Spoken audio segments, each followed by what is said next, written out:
My pleasure to have the head coach for the Georgetown Hoyas, Mr. Thompson III. Pleasure. Good to be here. Good to be here. Absolutely, sir. And yeah, missed you last year, so I'm glad I got you this year. Glad you're back. Yeah, absolutely. And wanted to talk about last year there was a lot of talk with chemistry issues with the team, with the Hoyas. So what are the things that you really implemented and instilled in your players for this year to make sure to improve on it? Yeah, and I think there's been too much talk about that. I'm not sure whether there were any chemistry issues.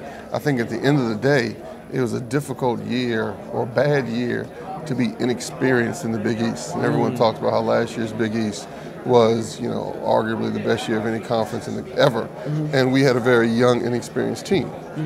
And so when it came down to understanding how hard winning is, when understanding the plays that had to be made, not necessarily shots, but the plays, we didn't do a good job with that. And so we have to do a better job with that this year.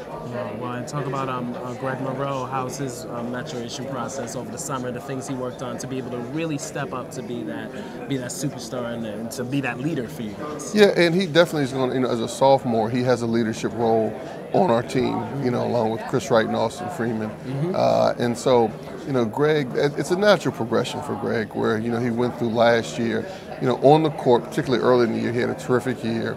And to where now a lot of his growth, the public may not see because it's his contributions in the locker room, his contributions in practice. And so where he's stepping it up and a lot more vocal and animated than he was in the past. Wow, and talk about the things as a leader, the things that you're emphasizing towards your players, not just being great basketball players, but great people when they graduate, when they leave Georgetown University. Well, that's something. I think you can look at our history and our tradition.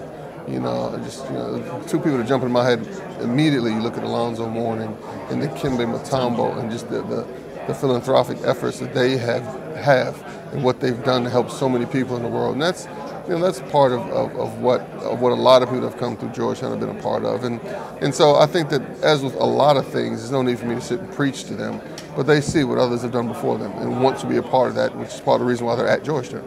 And talk about Jeff Green and Roy Hibbert, what they're doing in the league, especially Roy, what he's doing in the preseason and showing that he's worth starting, and talk about their maturation. Both of those guys are special. They were special at Georgetown. I said when they left, that their best ball is still ahead of them, and you're seeing that play out. And both of those guys one day are going to be among the best players on earth. That's for sure. That's for sure. Well, Coach Thompson, I want to thank you for your time. I know you have so many places to be, but thank you for taking time to be on so much to talk about. I'm as superstitious a person as they come, and so I'm going to attribute last year to us not talking this time last year. All right, that's right. NCAAs for sure, definitely.